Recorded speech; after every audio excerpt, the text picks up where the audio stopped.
ورنہ ورکر ہیں، کوئی غلام نہیں ہے۔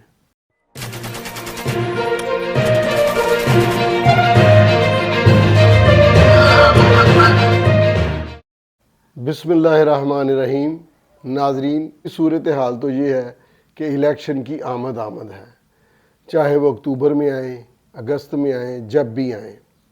اسمبلیاں 2 تحلیل ہو چکی ہیں، باقی جو ہیں ان کی 2-3 مہینے مدت ہے، اس کے بعد الیکشن عام ہوں گے۔ اب ڈیموکریسی کے ہم بہت بڑے حمایتی ہیں، تو میں یہ سمجھتا ہوں کہ مریم نواز نے اپنی یہ جو انٹری ہے سیاست میں، محترمہ نے بہت پذیرائی حاصل کی، بڑی محنت کی، اور زبردست، میں نہیں سمجھتا کہ کسی اور سیاستدان کے حصے میں یہ بات آئی ہو کہ اس کو نان پولیٹیکل سمجھا جا رہا ہو اور وہ پالیٹکس کے میدان میں سب سے نمایاں ہو کر سامنے آئے۔ زبردست انہوں نے گروم کیا، انہوں نے کامیابیاں حاصل کیں، یہاں تک کہ عمران خان جیسا ڈکٹیٹر سویلین رولر جو ہے وہ ان کی توجہ کا مرکز بن گئی، بدتمیزی، ظلم اور ہر اعتبار سے۔ والد کی آنکھوں کے سامنے گرفتار کیا گیا، جیل میں ڈالی، سارا خاندان جیل میں گیا، اور پوری اس کے ساتھ ہمت بہادری کے ساتھ مریم نواز جیل میں رہی۔ بلاول بھٹو نے بھی ایسی تبدیلی سامنے لے کر آئے وہ کہ ایک منجے ہوئے سیاستدان اور ایک ذوالفقار علی بھٹو صاحب کے بعد، گریٹ بھٹو کے بعد، پاکستان کو پہلا بہترین وزیر خارجہ ثابت کرنے میں کامیاب رہے۔ یہ ان دونوں سیاسی گھرانوں کے نئے لوگوں کی سیاست میں انٹری ہے، ابھی تک انہوں نے کامیابیاں سمیٹی ہیں۔ ملک میں گو کہ کولیشن گورنمنٹ ہے، لیکن وزیر اعظم میاں شہباز شریف صاحب ہیں۔ ان سے درخواست ہے کہ کیا ان کے بدن پر کوئی چھوٹی موٹی جھرجھری چلی، کوئی انہیں کچھ محسوس ہوا جب انہوں نے قیمتیں بڑھانے کی اجازت دی؟ انسانی جانوں کو بچانے والی ادویات کی قیمتیں بڑھانے کی جو اجازت دی گئی 20%، کچھ انہیں محسوس ہوا کہ انسان کتنی مشکل میں آ جائیں گے؟ پہلے ہی بہت مہنگائی ہے، ٹھیک ہے، را مٹیریل مہنگا ہے، ڈالر مہنگا ہے، باہر سے منگوانا پڑتا ہے را مٹیریل اور دوائیاں بنتی ہیں، یہ اپنی جگہ بات ہے۔ کیا کل کو ڈالر سستا ہو جائے تو یہ دوائیاں سستی ہو جائیں گی؟ ہم نے دیکھا ہے کہ 30 روپے لیٹر ڈیزل نیچے آیا ہے، جس کے ذریعے یہ ساری یہ ٹرانسپورٹیشن ہوتی ہے۔ ہم نے دیکھا 12 روپے لیٹر پیٹرول سستا ہوا، تو کوئی چیز سستی نہیں ہوئی۔ مجھے یاد ہے کہ میں ایک سٹور پہ کھڑا تھا، تو وہ دوسرا اس کو کہتا ہے سیلز مین کہ اس کی اب اتنی قیمت لینی ہے، کوئی 10-20 روپے زیادہ، کیونکہ پیٹرول ابھی مہنگا ہو گیا۔ ابھی ان کے پاس رکھا ہوا سٹاک تھا پرانی قیمتوں کے حوالے سے، انہوں نے قیمت پیٹرول کی سنی اور کہا جی بڑھا دیں۔ ایڈمنسٹریشن کی کمی ہے۔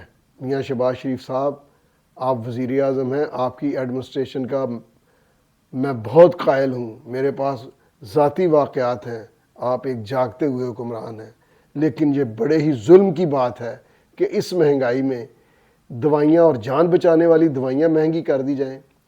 چلیں کوئی اور طریقہ کر لیں، چلیں لوگ اب جینا تو ہے نا، دوائی لے لیں گے اور پھر دوسری دوائیوں کی بھی اجازت دے دی، اور پھر کبھی کوئی چیک نہیں کہ کوئی ڈاکٹر کتنی فیس لے رہا ہے، کبھی کوئی انکم ٹیکس والا انسپیکٹر ڈاکٹر کے باہر نہیں بیٹھا ہوا کہ وہ گنے وہ 300 مریض دیکھ رہا ہے 5,000-4,000 روپے لے کر، اور 5 منٹ کا ٹائم نہیں دے رہا۔ ایڈمنسٹریشن چاہیے، اور سنگاپور کی طرح دیانتداری، میرٹ، محنت، وہ جو مسز یعقوب کے حوالے سے ہوئی ہیں، انہوں نے 30 سال میں بدل کے 30 سال نہیں، چند سالوں میں بدل کے رکھ دیا، اور سٹوری آف دا مسز یعقوب، اس کو سٹوری آف دا سنگاپور کہا گیا۔ تو بہرحال ہم بڑی باتیں دور لے جاتے ہیں۔ ابھی یہ تھا کہ محترمہ مریم نواز صاحبہ کی تقریر سنی، بہت تقریریں سنی ہیں. میں یہ کہوں گا کہ محترمہ کو اب عمران خان اب ماضی بن چکا ہے. اب اگر اس کو دوبارہ آنا ہوا تو وہ پھر اپنی کارکردگی پر آئے گا. کارکردگی کیا ہوگی اب ممکن نہیں ہے، کیونکہ اقتدار 4 سال دیکھ چکے، 9 سال یہ سرحد میں یہ کر چکے، KPK میں. وہاں پر جن لوگوں کی افزائش اور سارا کچھ نشو و نما جنہوں نے پایا وہ پٹرول بموں کی صورت میں سامنے آیا. تو آپ بے شک ان کو ڈیلی ہر وقت جھوٹا کہیں، کاذب کہیں، جو مرضی کہیں، ڈکٹیٹر کہیں، وہ ثابت کر چکے ہیں. اس کا کچھ حاصل نہیں، کیونکہ عمران خان کے فالورز تمام باتوں کو جانتے بوجھتے دیکھتے ہوئے ان کو فالو کرتے ہیں. عمران خان کا کلٹ وہ خود ہی نظر ثانی کریں گے تو ٹوٹے گا. آپ اپنی ذیلی سطح کی قیادت، جن کو دیکھنے کو لوگوں کا دل نہیں چاہتا، یہ میں حقیقت بیان کر رہا ہوں، ان کے چہروں پر ایکسپائری ڈیٹ لکھی جا چکی ہے. یہ میاں نواز شریف کی پاپولیرٹی ہے، آپ کی محترمہ مریم نواز صاحبہ پاپولیرٹی ہے کہ لوگ ووٹ دے دیتے ہیں. جوہر کب بنتا ہے؟ جب پانی رکا رہے، ایک جگہ جمع رہے. نظام کی بھی یہی صورتحال ہوتی ہے کہ اگر رکا رہے تو پھر جوہر بن جاتا ہے، جو روس کی طرح پھر وہ ٹوٹتا ہے. اسی طرح سیاسی جماعتیں ہیں، اگر ان میں چہرے نہیں بدلے جائیں گے، ان میں نئے بلڈ کو شامل نہیں کیا جائے گا، نئے لوگوں کو نہیں لایا جائے گا، تو پھر یہی حال ہوگا جو PTI کے ساتھ ہوا ہے. PTI نئے لوگوں کو نہیں لائی. PTI میں جو مال آیا وہ سارا کاف لیگ کا تھا، یا وہ تھا جو عادتاً چھتریاں بدلتے رہتے ہیں. پھر موقع آیا وہ اپنی اپنی چھتری سے اڑان بھری اور چلے گئے. اس میں جس طرح وہ وجود میں آئی، قوت پکڑی، اسی طرح وہ تحلیل ہوئی ہے. تو لہٰذا آپ توجہ نہ بھی دیں، آپ کوئی بات نہ بھی کریں، یہ بات عیاں ہے، ہر ایک کو پتہ ہے کہ اب اصلی سیاست، اصلی سیاسی جماعتیں جو ہیں ان کا رول سامنے آئے گا، جن میں پیپلز پارٹی ہے، مسلم لیگ نواز ہے، مولانا سراج الحق کی جماعت اسلامی ہے، فضل الرحمان صاحب کی جمعیت علماء اسلام ہے، دوسری جماعتیں ہیں، ANP ہے. لہذا اب آپ تیاری کریں الیکشن کی، اپنے جو آپ کے ضلعی سطح کی قیادت ہے اس کی، اور ورکر کی عزت کیسے کرنی ہے، ورکر سے رابطہ کیسے کرنا ہے، یہ ذوالفقار علی بھٹو صاحب، گریٹ بھٹو سے سیکھنا ہوگا.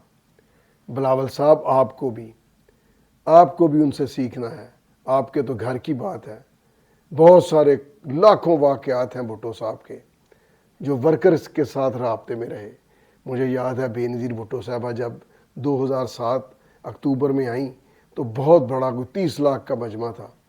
تو وہ ٹرک پر ایک یہ TV اخبار والا یا TV والا ان کا انٹرویو کر رہا تھا، تو انٹرویو دیتے ہوئے رک گئیں. سامنے لوگ ان کے خوشی میں، آنے کی خوشی میں دھمال ڈال رہے تھے.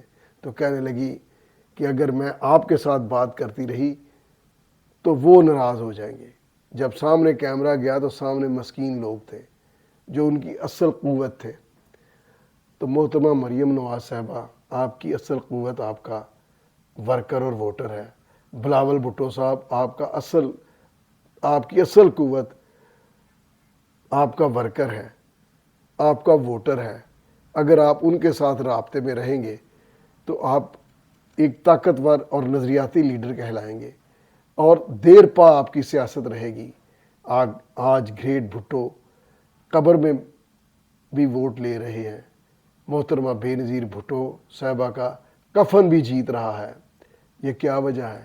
ان کی آخری تقریر سنیں، ایسے جیسے وصیت کر رہی ہوں. لاسٹ پہ انہوں نے کہا، سامنے کر دیا تمام MNA MPs کو، اور کہا کہ ان کو اپنے MPs MNA کے امیدواروں کو کہ مجھ سے وعدہ کرو کہ ان کو نہیں چھوڑو گے، یعنی عوام کو نہیں چھوڑو گے. اب آپ عوامی رابطہ کریں، عوام میں اتریں، اپنے ورکر سے رابطہ کریں، اپنے ورکر سے اتریں، اپنے ورکر سے رابطے میں آئیں. بلاول بھٹو صاحب، آپ کی تو والدہ محترمہ اور گو کے زرداری صاحب جو ہیں ان کا طرز سیاست مختلف ہے، لیکن انہوں نے بھی اپنے قریبی لوگوں کو یا جن کو وہ جانتے ہیں ان کے ساتھ ہمیشہ وفا کی ہے، جو بات منہ سے نکالی ہے وہ پوری کی ہے۔ یہی ایک جینون سیاستدان کا ہوتا ہے کہ اس کی بات پر کوئی اعتبار کرے۔ عمران خان کی کیا ناکامی تھی کہ دنیا کے حاکم بھی ان پر اعتبار نہیں کرتے تھے۔ 22 مہینے تو چائنا کے صدر نے بات نہیں کی، اور جو باقی میں نام نہیں لیتا اپنے مسلم کنٹریز کے، ٹرکی تک کے وفود ناراض ہو کر گئے۔ اپنی جماعت کے لوگ جنہوں نے کروڑوں اربوں روپے لگائے، جنہوں نے سب کچھ دیا، نبھا نہیں سکے۔ کوئی بندہ ان کی اس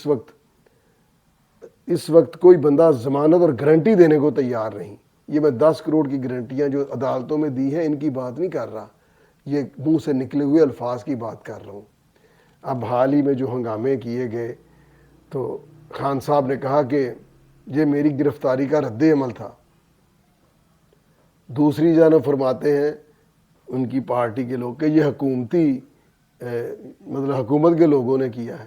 بھئی اگر آپ کی گرفتاری کا رد عمل ہے تو یہ دہشت گردی تھا، یہ شر پسندی تھا، اور اگر حکومتی لوگ تھے تو آپ فارغ ہیں، آپ کے پلے کیا ہے؟ پیٹرول بم۔ تو لہٰذا آج کے لیے اتنا ہی میرا تھا یہ ویلاگ یا پروگرام کا کہ محترمہ مریم نواز صاحبہ، ان پر آپ اپنی انرجی ضائع نہ کریں، آپ اپنے ورکر سے رابطہ کریں، بلاول بھٹو صاحب بھی کریں، اور اس ملک کو آپ نئی قیادت دیں، اس ملک کے عوام کے دکھ کو دیکھیں۔ یہ بڑی بات ہے کہ لوگ اپنے گھر والوں سے ناراض ہو کر اپنے سیاسی رہنما کے ساتھ لگتے ہیں، اور وہ کہاں لگا ہوا ہے اس کا کسی کو کچھ پتہ نہیں ہوتا۔ میں یہ سمجھتا ہوں کہ سیاستدان کی یہ بہت بڑی عزت ہے، سیاسی رہنما کی بہت بڑی عزت ہے کہ اس کے لیے کوئی بندہ اس کو ووٹ کرے، گواہی دے کہ ہاں پارلیمنٹ میں میرا یہ نمائندہ ہوگا۔ اس نمائندگی کا مان رکھنا چاہیے، اس نمائندگی کا مان جنہوں نے رکھا لوگ ان کو یاد کر رہے ہیں۔ میں یہ سمجھتا ہوں کہ میاں محمد نواز شریف ایک پاپولر لیڈر ہیں، بلاول بھٹو پاپولر لیڈر ہیں، مریم نواز صاحبہ بھی پاپولر لیڈر ہیں۔ عمران خان کا پاپولر میں نہیں کہتا، اس کا ووٹر متحرک ہے، اس کی فین فالوئنگ ہے، کیونکہ نظریہ کوئی نہیں ہے۔ سٹرگل کیا ہے؟ کوئی سٹرگل نہیں ہے۔ یہ 2-3 مہینے 6 مہینے گھر میں بیٹھنا سٹرگل ہے۔ میں پھر اسی طرف چلا آیا کہ تنقید بنانا شروع کر دی، یہ کہتے کہتے کہ آپ ان کو بھول جائیں۔ مریم نواز صاحبہ اور بلاول بھٹو صاحب کے لیے یہ میرا اپنا یہ ایک وقت تو کوئی نہیں ہوتی کسی مشورے کی، لیکن میں یہ سمجھتا ہوں کہ تنقید کرنا فضول ہے، کیونکہ عمران خان جھوٹ بولتے ہیں، جھوٹ کے مقابلے میں سچ آتا ہے۔ جب سچ آتا ہے تو موضوع بنتا ہے، یہ موضوع ان کے سیاست میں اور میڈیا میں زندہ رہنے کا سبب ہے۔ آپ اس موضوع کو بند کریں، اپنا پروگرام دیں، اپنا منشور دیں، اور بتائیں ہمیں کہ آئندہ آپ کیا کریں گے جس سے ملک کے عوام کے لیے بہتری ہو، پیورلی ملک کے لیے، عوام کے لیے، اس ملک کی سرحدوں کے لیے، اس سرزمین کے لیے آپ کے پاس کیا پروگرام ہے، ان غریبوں مسکینوں کے لیے کیا پروگرام ہے، جن کے بچے بے روزگار ہیں ان کے لیے کیا پروگرام ہے، جن کو تھانہ کچہری میں جن کو انصاف نہیں ملتا، اس انصاف کی بات نہیں کرتا جو سیاستدانوں کو، بلکہ ایک ہی سیاستدان کو بار بار مل رہا ہے۔ میں سمجھتا ہوں کہ اس حوالے سے آپ کے کیا انقلابی اقدامات ہوگے یہ آپ بتائیں، تاکہ عوام کو کوئی امید لگے، کوئی پتہ چلے کہ یہ جو نئے 2 ہمارے لیڈر ہیں یہ ہمیں کیا کہتے ہیں۔ مولانا فضل الرحمان نے بھی بہت جدوجہد کی، وہ بھی بتائیں، سراج الحق بتاتے رہتے ہیں۔ تو میں یہ چاہوں گا کہ عمران خان کا کلٹ آپ لوگوں نے بلا وجہ ان کے جھوٹ کو رپیٹ کر کے زندہ کر رکھا ہے، اس کو بند کریں، اپنا پروگرام دیں اور اپنے ورکر کے ساتھ رابطے میں آئیں، ورنہ ورکر ہیں، کوئی غلام نہیں ہے۔ اللہ حافظ۔